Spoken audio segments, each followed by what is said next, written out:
What are some of the most memorable experiences being a concert pianist on tour? Being a concert pianist on tour has opened my eyes to the lack of particularly classical music in our country, especially in the countryside.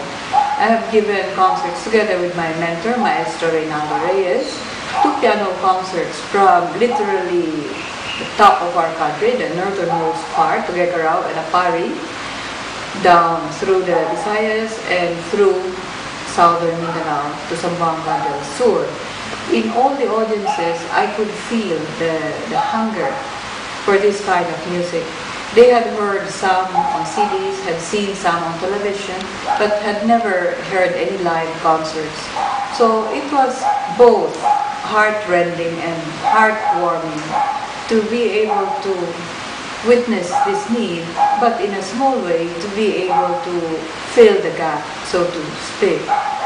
But much as we have done as much as we could, it's really nothing that that can feel the great need. We do need to get classical music more out there to our countrymen, especially to the youth.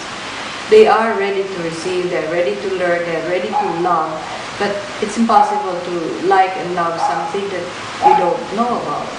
So there is a great need to be able to disseminate what classical music is about, and especially why it is important. The beauty of it, they can feel instinctively. I think the Filipino as a rule is a very musical nation, and even the young ones, they feel music and then they move, they clap, they sway, they smile. You can feel that they do like the music. I think music is in our blood as Filipinos, and I hope and pray that we can bring this to them. In spite of the technology we have nowadays, why aren't the composers as prevalent as they were during the periods of classical music? Perhaps economics would be one main reason. Somehow it is easier to make a living through popular music because there is more of a requirement for that. For example, in movies, in dramas, in mall presentations, popular music is easier to come by and it's easier for more people to enjoy more easily. Okay. What are your concert rituals and how do you prepare for a concert? Preparing for a concert is really a lifelong ritual. You may think of it as such. I started studying the piano when I was age 5. My mother was a pianist and we had a small piano school in Cebu. And you could say I was born into it. And at that age, when you're 5 years old, you really have no choice. You just obey your parents. You do what they want, what they wanted to do. And I knew they wanted me to take piano lessons and be good at it. So I was just being obedient and doing what I had to do because I knew that's what my parents wanted me to. But by age 10, I knew I liked it so very, very much by myself. I was never forced to practice, and I would practice and learn my lessons, my piano lessons, by myself. And so on and so forth. I was quite young when I graduated. I was 17 when I received my Bachelor of Music degree. And from then on, it became a lifelong preparation. I went on to my master's and I concertized. But then I also got married and I had 4 children, and I felt my life was quite well balanced with marriage and the family, and as well with an active music performance career. I also did get my master's, and because I think of my lifelong work in music education and development among the youth, in fact, I was very happy to receive a doctorate of music in music education, honoris causa, from De La Salle University, a few years ago. And so the question was preparation for a concert.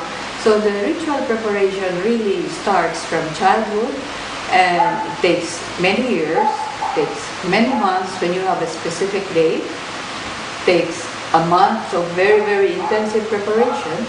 And the week before, then it's like an airplane pilot where you study for years and years and you plan to make a graceful landing. So that's what the ritual of a concert pianist is, or a concert performer is.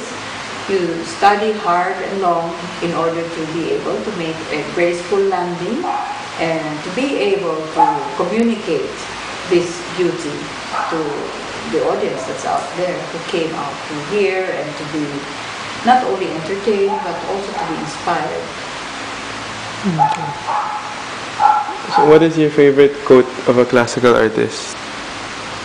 My favorite quote of a classical artist would be, I think, on a scale of 1 to 10, it's 9% perspiration and 1% inspiration. Many feel that if they have some kind of talent that's good enough, then they can get by. Certainly you need a degree of talent, but then after that, after the discovery of that talent, and once you have decided that you want to music your life work, that is really hard work all the way, and there is no substitute for that. You work, you sacrifice, you set your goals, but I think this would work also as well in any career that one chooses. It's a lot of hard work. Focus, dedication, self-sacrifice, goal orientation, and at the end you have to have a sense of social responsibility, and with what you have attained, one would be wanting to share it with as many as possible. I think that's the end goal of everything. Okay, thank you.